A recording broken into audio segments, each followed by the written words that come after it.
People are weighed down by anger and I should have, I could have. Hindsight is 2020. The thing about hindsight is then you play it over and over again in your head and you think I should have and now I'm angry and I've got resentments. The thing about forgiveness is on a 10 scale, with 10 being unforgivable dumpster fire huge trauma and 1 being the easiest person to forgive.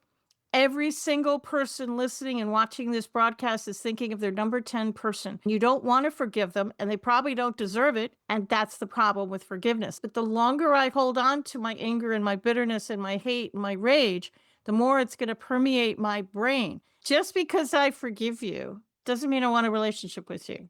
I probably have boundaries in place. Well, they don't deserve my forgiveness. No, they don't. You don't forgive for them, you forgive for you. Hey everybody, thanks for tuning in to the Vibrant Soul Society, The Conversations. I'm your host, Baba Sam, the Miracle Man. Our mission for the show is to simply help you discover that you are greater than your thoughts. And beyond your thoughts is our vibrant soul. So thanks for your likes, your comments, your shares, helping getting this message out there that we are greater than our thoughts. So today we have a very special guest with us. So Katherine, welcome to the conversation. Thanks so much for having me. I appreciate it. So, Katherine, people that are unfamiliar with you, how would you describe yourself? I describe myself as a transformation mentor and forgiveness coach. I I've written a bunch of books, but what I really like to do is turn people's lights on. so it's a good way to express that, turn their lights on, because I think Mhm. what you're alluding to, most people are covered in this darkness, this heaviness from all this mental debris. People are weighed down by an anger and I should have, I could have. Hindsight is 2020, but the thing about hindsight is then you play it over and over and over and over again in your head and you think I should have and I'm angry and I've got resentments. And once you lose all that, then you can become your authentic self because you're clear. Yeah, most people don't even know what the authentic self is. It's a foreign concept for them because I never knew that when I was sick and disabled. That there was something else beyond this damaged body and mind. I didn't have any clue that there was such a thing as authentic self. I'm a cancer survivor, and like you, I spent many years sick, 4 years, stage 3, triple positive breast cancer. And at my lowest, usually after they gave you the Neuralasta shot, I hate that shot. And they used to have the Neuralasta shot commercials on TV of all these happy people skipping through streams and having dinner. And I'm thinking, liar, because you're curled up in the fetal position because it's painful. I used to think there's more to life than this, more to life, and I want a part of it. It's almost like a mindset. The cancer I kind of likened to terrorists, and I didn't want to let the terrorists win. And that's one of the reasons why I teach what I teach today. Right. So that was the pivot point for you when you had the breast cancer. I'm glad you survived all that treatment, all that heaviness. It's a very heavy world, the world of medicine. But you got to the point in life, like there has to be more to life than all this pain and suffering. Is that how your journey began? It probably began in the never mind what year it was. It's the 1970s. And I was in the 8th grade. My parents were very pickled. They were very alcoholic people. They had a horrible divorce. I was getting terribly bullied in school because I was different than everybody else. And when you're different, you get bullied. So because I thought I'd be better off dead, I tried to commit suicide. And so I kind of bumbled my way through life, to be honest with you, for years until my mother died and she fell down a flight of stairs, broke her hip, and ended up in the hospital. And even my mother couldn't get a gin and tonic at the hospital, so she dried out. And we became closer than sisters. We forgave each other. We did everything. We almost finished each other's sentences. We were real tight. And 3 years later, she died of breast cancer. I knew that because I'm very intuitive, I knew that if I didn't change my life, I was going to die. So I quit drinking myself. I've been sober for 35 years or something like that.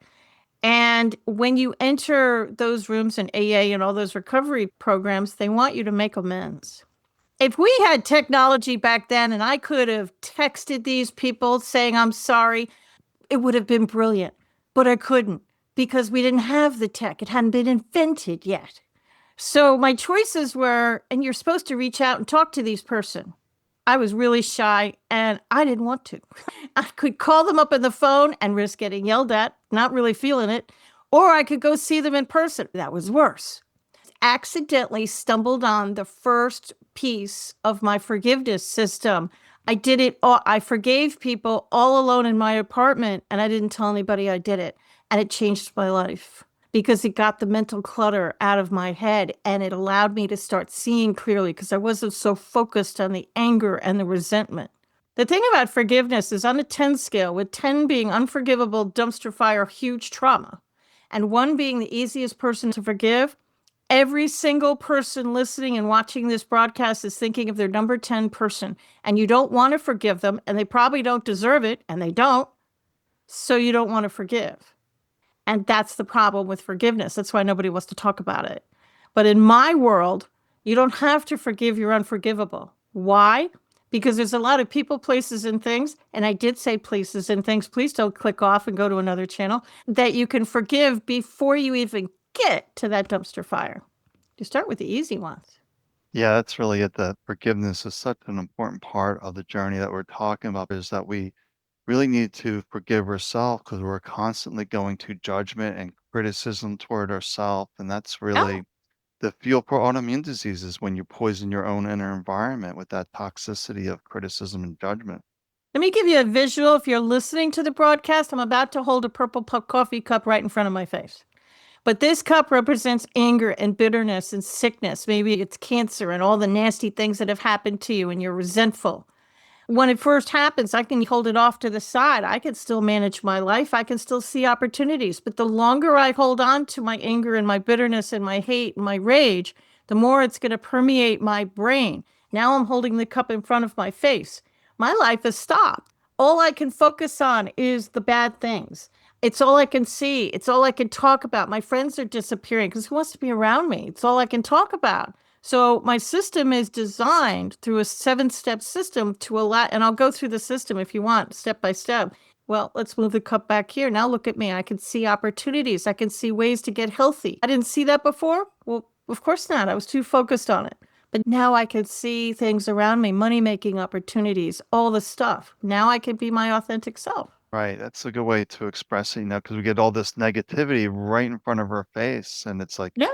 when we're just focused on negativity, we can't see all the beauty and opportunity around us. So we focus on. Yeah, we become obsessed with it. The thing about forgiveness, there's a few things that people believe that are just flat out wrong. Just because I forgive you doesn't mean I want a relationship with you. Frankly, I probably don't. And I probably have boundaries in place. Well, Katherine, they don't deserve my forgiveness. Okay, let me be clear. No, they don't. You don't forgive for them, you forgive for you. They're having dinner, they're living their life. You're in your apartment in the fetal position, even eating a pint of Ben and Jerry's ice cream. They don't care. So that, forgiveness is, and you don't have to reach out to people. You do it just for you. Just because I forgive you doesn't mean I'm giving you a pass. It doesn't mean I'm giving in. It doesn't mean I'm saying you were right and I was wrong. What it means is simply this: I want you out of my head. That's it. I want you out of my head. I want to stop thinking about it. I want to stop breathing about it. I want to stop talking about it. I want you out of my head. That's it. Forgiveness is selfish, it's personal. Right. Because that's a good point. You're really upset and mad at somebody. They're not even thinking about you, Nope. but you're obsessed about them. Especially women, it makes them even more mad because you want your ex to be as miserable as you, and they're not. They're dating again. They're out having fun. They're not miserable at all, which irritates the heck out of a lot of people. Right. So you made that distinction. Why can men let go easier than women? We're more emotional than men are. Sure, that's what it is. We say men tend to think, and no disrespect, because I know a lot of men who would disagree with me, and I agree. Not every man is like this, but a lot of men will think with their brains and not their heart, and women think with their heart. And they think with their brains. Ooh, that sounded bad. It didn't come out the way I wanted it to, but y'all understand what I'm trying to say. Yeah, I think that More emotional empathic, thing. maybe. Yeah, maybe the more in tune, the more Yeah. emotionally connected, then some men are just oblivious to what's going on around them. You know those horses in Central Park? they pull the carriage and they've got the blinders on the side of there. I don't know if they still have the horses there. I haven't been back to New York in years, but when I was a kid, they used to have these horses and they'd have these blinders on so they wouldn't see the taxis and get scared. That's how a lot of people are going through life, men and women alike. You're going through life with blinders on and you're just looking at the one thing in front of you like a horse with a carrot. And there's a whole world out there you're not seeing because you've got the blinders on. Right. Or you get that purple coffee cup in front of you and you can't That's see it. what else is out there, the opportunities. I know I was absolutely lost in that world of medicine and doctors. I couldn't see that there was another way forward, that life had this shift for me to see, oh, there's another way here. There is another way. The system is very simple. Anybody can do it.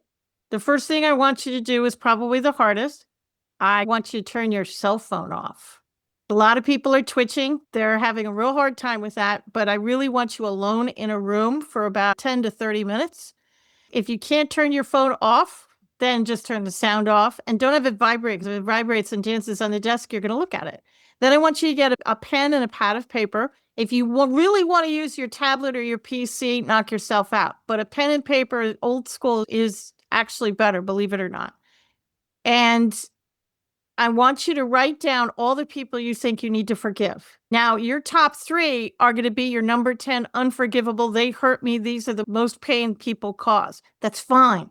Keep going. Think of the kids in grammar school who tripped you in the hall. Write that kid's name down. Think of the person who stole your sandwich in the office last week. Write their name down. Somebody took your parking space yesterday and you had your blinker on. Write that down. Person in parking lot by grocery store. Then I want you to rate these people from 1 to 10. 10 being unforgivable, a mess, 1 being super easy. And you can have 20 number 7s. I really don't care. You could skip a number. I also don't care. I want you to go from the 1s to the 10s. I want you to start with the easy ones and work your way up. And here's the special sauce to the whole thing. I get people all the time saying, I did forgive them. I did the work. And you did. 100% you did. But they're not staying forgiven, are they? You're still getting triggered. But, things you see, maybe the person you have to go to a Christmas party. You get them to stay forgiven. You didn't forgive the energy. Science has proven everything on our planet, including ourselves, has an energy field around it, including this little silver microphone that I'm speaking into. So energy is neither created nor destroyed. It just transforms from one thing to another. When you get angry, you think your anger just dissipates into the universe. It does not. It hangs around your energy field. And the reason you're still getting triggered is because you didn't forgive the energy around the person or yourself. So you take that first person, take the first person on your list labeled number 1. Let's say it's a kid from high school, right? I want you to imagine in your mind's eye that the kid is standing in front of you, not the adult, the kid who you had a problem with, the original person. And then here's where you can get closure. Say anything you like. Let them have it if you want. You're alone in a room. You can do anything you want. You can cry, you can dance. I don't care what you do. When that's over, I want you to put your hand in your heart. And then I want you to say the following mantra, which is in my book if you can't remember. I completely forgive the energy around Baba Sam. I completely forgive myself. I forgive the energy around myself. I forgive the energy around the entire relationship. And so it is. Amen. End it any way you like. Now check in with your body. You still mad? Was it a 1 and it's now a 0? Great. Cross their name off. Was it a 3 and you're still kind of mad? Okay. Put a 2 by it, wait 24 hours, do it again. This happened to a friend of mine, and she was sitting right in front of me at the time. It was a level 5 person. She thought she could easily toss this person. She did that simple mantra that I just said, and you could see the anger come into her face. She got even more angry than when she started. It shot up to a 10. What happened? It backfired. No, it didn't backfire. Your brain is a beautiful tool, and it protects you. And there's a closet in the back of your brain with a padlock on it. And there's a movie playing back there that you don't know is there. You turn it off if you knew it was there. You don't. And what you just did is you said the magic words and your brain's like, "Woo, Catherine's ready for the closet." And it opened up the closet and flooded my friend with memories. So she crossed off the number 5, put a 10, waited 24 hours, and began the long slog to forgive that number 10. 10s are hard. 10s are a bear. Yeah, the mind's really interesting with that. And I see this too when we're working people with the energetic field. that sometimes what I call the pain body really ramps up. We're going to drag Yeah. all this stuff up. It's like, oh, you want to look at this? Let's look at it and start bringing it all up. But I say that's perfect because if it's seen, it can be dissolved. But you can also pull apart the memory. This is where the places and things come in. That's how you forgive a number 10. You're not going to get a 10 down to a 1 overnight. This is a marathon, people. This is going to take a minute. It's going to take a bunch of nights to get the 10 to a 9 to an 8 because you're mad. But what you do is if you can't forgive the person, try forgiving the energy around the person. That's it. Mm. If you can't forgive the energy around the person, which was the case with my father, who's been dead for a long time. Yes, people, you can forgive dead people because where they are or are not doesn't matter. You're forgiving for you, not them. So it took me a long time to get dad from a 10 down to a 1. And I did it because I wasn't ready to forgive him or the energy around him. So I picked apart some memories. Remember, everything has energy. So I picked a random holiday, like a Thanksgiving, where he was particularly horrible and drunk. And I forgave everything in the memory. I forgave the table, the energy around the table. I forgave the chair that I was sitting in, the energy around the chair. I'm not kidding. I forgave the food in the table. I forgave the building that we were in, the energy around the building. I forgave New York City. Seriously, the energy around New York City. At one point, I forgave 1974. Why did I forgive 1974? I completely forgive 1974 and the energy around 1974. It was because that was the year I tried to commit suicide. And I haven't forgiven dad yet, but by forgiving all the stuff in the memory, I've now gotten that 10 down to a 9. And I might be able to make my first pass. I forgave breast cancer, the energy around breast cancer. I forgave chemo. I forgave the chair I sat in. I forgave the building where I had all my treatments and operations. This is a way to pick apart the memory and allow you to live your authentic self. Right. It's a really good reminder that, like you said earlier, this energy just transmutes it to everywhere. So if that Yeah, scenery was there, your father was really some kind of energetic imprint is going to all those things, that energetic right. imprint. And for those that are really sensitive, empathetic, these place mediums can walk into a place and they can read the memories of that building. Exactly. And if you forgive the energy around the building, like when you go to work, let me give a visual example that will really help people. You get to a red light. You always go left, go to work, but you could go right. And that little bird in your shoulder tells you to go right. You don't even question it for some reason. Your gut says right, so you go right. It takes you by your old high school where you were bullied. By the time you get to work, it was a beautiful morning, blue sky, you had great coffee, woke up on time, only banged the alarm once, perfect morning. No traffic. But by the time you get to work, you're grumpy. Your presentation just falls apart. You're yelling at everybody, and everybody's like, "What happened?" You have no idea. You said, "I have no idea, and I slept good last night. I don't know what's wrong." I know it's wrong. When you drove by your old high school, it triggered a memory, and that movie in your head started to play. So, the way to get rid of those triggers is to forgive them. Forgive the building and the energy around the building. Forgive the playground, the energy around the playground. Forgive the desk, the table, the chair, the city. And it's going to really take the energy around off so you can breathe again. You'll be able Y- to breathe. But please, do as I say, not as I did. I am my own guinea pig. I do my own exercises. I want you to do, this is funny. I want you to do the exercises at night because everybody knows your body heals itself while it's sleeping. I only want you to do 5 or 10 people a night. So it's going to take you a while. Why? I'm a little bit of an overachiever. Shocker. I know. Written a bunch of books, that blah, blah. And so when I sat down to do this exercise, I must have had 50 people on my list. And I thought, this is going to be great. I'm going to be like a phoenix rising from the ashes. I'm going to be a butterfly coming out of a cocoon. I'm going to wake up tomorrow morning and all that crap is going to be all gone. I'm going to be a brand new person. The universe has a good sense of humor. It did not end the way I wanted it to. Did forgive a few people on the list? Absolutely. I also spent the next 3 days in bed. Everybody thought was the stomach flu. It was not the stomach flu. A Native American Indian about 20 years ago told me that people can get energy sickness. I tried to clear too much energy all at once, and my body didn't have time to process it. So it processed it the best way it could, and I needed to spend a few days in bed. So if you do a little bit at a time, 9 out of 10 people get super tired when they forgive. And you can feel energy. Some people can feel energy leave their solar plexus when they really forgive somebody. How do you know you've forgiven somebody? When you can go on Facebook or go to a party and you can look at that person's name or that person and you don't feel anything. Nothing. I can't promise you'll forget because I don't know many people that can forget. But what I can promise you is neutrality. It will remove the fear. It's going to remove the energetic feeling and you just won't care. That's how you know you've forgiven somebody. You don't care. Yeah, there's a lot of stuff to pick apart in there. But I really like what you said when the Go body ahead. heals itself at night. And when I say that the body can heal itself when the mind isn't interfering. So it's a really good reminder when we're relaxed, we're not ruminating, we're allowed things can be processed. It's very good. And yeah, the energy sickness they talk about as well, I call like the energetic flu, because it can feel like Yeah. this at times when you're moving a lot of stuff. You're like, oh, do I have the flu? What's going on? No, it's just clearing energy. I've been known to say, yeah, you have the flu, but not the kind you think. You do. It's that she called it the energy sickness, but energetic flu is spot on correct. It's exactly what it is. And it feels like the flu because you're in and you're sick.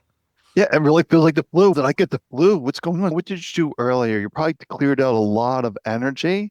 So Yeah. you're just processing and clearing that, and it's representing in the body as it needs to clear out. Still sucks. Doesn't But it's matter what needed. kind of flu it is, it still sucks. Yeah, we still need to be clearing that though, so we can live a better life. Another good thing too is that when you're forgiving, you're not getting rid of these memories because the memories will still be there, but we're taking the power out of the memories. Now it's just a neutral memory. I can look back at my childhood, which was really quite dysfunctional. If you know alcoholics, you can connect the dots. Now, instead of living the story and preaching all that hatred and remembering all those horrible stories, I legitimately can't remember a lot of them anymore. It's not that I've forgotten, but I've flipped my perspective. Now, when I look at my childhood, I see the love that was there. I see the adults that were trying to help that kid. I see the people who were around me instead of the hate. So while I haven't forgotten, I actually have flipped it because now I remember the love. That's what you're left with. You're left with love. And if there were no adults helping you in the past, that's fine. You're going to remember neutrality. You're just going to look at it like a movie that you're watching on the screen. There just won't be any emotional vibration there at all, which is exactly what you want. Right. You want it to be a neutral memory. It's going to take some time because there's hundreds of memories in the mind that do get triggered. Like you said, going by a school or something you're not even thinking about anymore. You're like, wow, I feel really angry, upset. What happened? Somebody could have said a few words to you that remind you of someone else. Yeah. Don't forget to forgive yourself. Yeah. And that's a whole nother story. This is the first book of three, and the next book is going to focus on how to forgive yourself. But remember, you can forgive anything on the news, you can forgive. You can forgive politicians, dare I say, not going there. You can forgive the war in the Middle East. What's it going to do for the war in the Middle East? Absolutely nothing, but it's going to do brilliant things for you. Did your football team lose the Super Bowl? Okay, it's June now. I think you could forgive them. You can forgive anything and it's going to free up your mind so you can think about other things. Yeah. And I And think forgiveness of self is probably the most important thing we can do. If we're not forgiving ourselves and we're filled with all this criticism and judgment for ourselves, yeah, you're creating this toxic soup in your body and you're probably going to trigger some autoimmune diseases, which I know from personal experience. I want you to create that first list I talked about. Once you've gone through a lot of them, you're starting to feel better. I know your own name is going to be in the top five because most people do put their name up there. Now I want you to create a second list. When I forgave my father, I got him all the way down to one. He died years ago.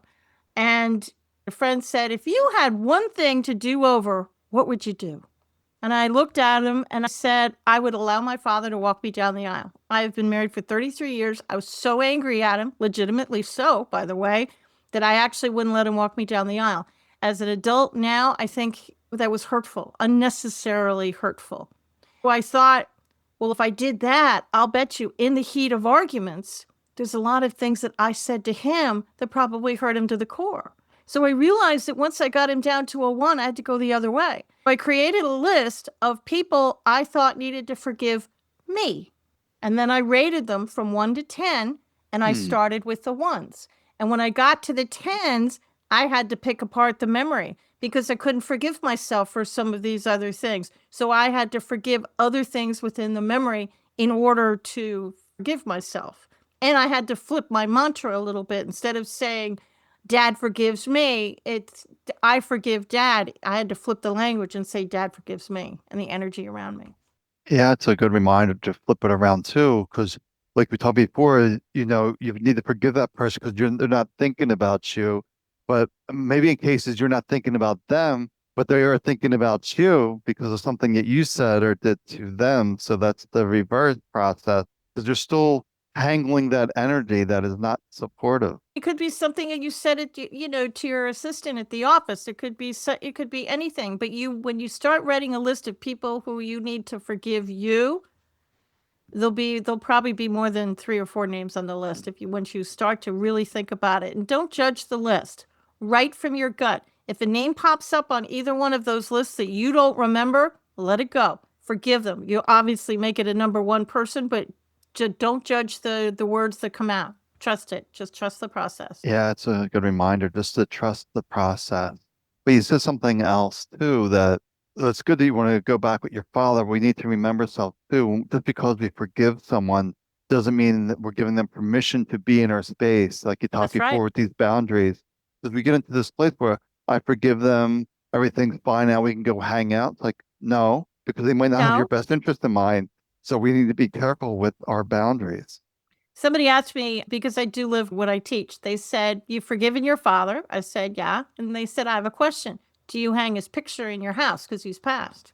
Like a lot of people have pictures of their parents. And I smiled and I said, "I have a picture of my father in my house, but it's in a cupboard. I don't display it. Because just because I've forgiven him doesn't mean I want a relationship with him, alive or dead. I know that sounds heartless, but I have completely forgiven him. I just don't want a relationship with him." Yeah, that is fine. We always have to do what's best for us. That's right. That make That's right. yourself a priority. And we're not doing that in this society. We're not making ourselves a priority. We get lost in the busyness and the distractions of the world and forget about taking care of ourselves. It doesn't mean amends. Just because you forgive them doesn't mean you have to be besties and you have to make amends. It may not even be appropriate for you to do so. Give yourself a break. And remember that you are worthy to live a life of joy, love, happiness, and prosperity. You are worthy. You're not meant to live in a refrigerator box in the street. You are worthy to live a life like this. And this is one of the tools you can use to get to that life. Yeah, it's something that's coming to me that I want to circle back to with this A in these meetings of making amends with individuals. We don't need to speak to them. So why do they have this process of speaking to them? Will that trigger more stuff? I think it does, which is why I personally never felt that I wanted to do it. Remember, I was also really, really shy. But in those rooms, it's a question of courage, and you have to have the courage to meet the bear and poke the bear and move through it. It works for many people on the planet. It's been successful for decades. I just have a different method. That's all. I've never found a need to reach out and talk to people because they're not in a forgiving mood. They're just going to yell at you. So I've never felt the need. Right. And it could add more stuff if they're yelling at you. It just could add more stuff because it's all energy. So we need to be Yeah. mindful of the energy that we're interacting with. Then you're going to get triggered again. One of the people I had to forgive was a narcissist. It's very hard to talk to a narcissist, although it's easy. I can teach you in 2 seconds. Keep the conversation on them. There you go. Class dismissed. Talk about their life, their business, their kids, what their weather in their city, and don't say anything about yourself. There you go. Done. Very Class good over. advice there. Just don't talk about yourself. Just focus on them and everything will be fine. And if they ask you a question about your life, answer it in one sentence and then flip it right back. They'll thank you. What a great conversation we had. Good advice. How to keep a narcissist happy. Keep them focused on themselves. That's it. People will think you're brilliant. That's fine. And if you want to talk about your kids, go to somebody who actually cares about you, who legitimately wants to hear how your kids are. The narcissists, they don't care. So Right. give them what they want. Keep it on them. They'll be very happy. So, Catherine, I've really enjoyed our conversation. So if people have questions, how could they reach out to you? They can go to my website, which is katharinegiovanni.com. And my first name, thanks to my mother, is spelled a little odd. Thanks, Mom. And it's Katharine Giovanni.com. My books and everything else is also on my forgiveness book. Everything is also on Amazon. We have the audiobook available too for anybody who doesn't like to read. Yeah, very good. So I'm just curious because your name is spelled a little differently. Did you have to forgive your mom for that? I probably should now that I think about it. I just gave up on the name years ago. It's me, Katharine Hepburn, and Katharine McPhee. There's very few of us with this spelling. It's just unique, I suppose. People spell it with a K. Pick your favorite spelling and run with it. It's I fine. was just curious Well, because the way you said even your name, though, I was like, maybe there's something to forgive there, the way you judged that. I probably should. My husband, who's a very bright guy, also has the domain with Katherine Giovanni.com because he figured out pretty quick people spell it off, so he got a couple of misspellings. That one leads to my website as well. Very, very good. Thank you for your time. I really enjoyed our conversation. It's been a pleasure. Thanks so much for having me.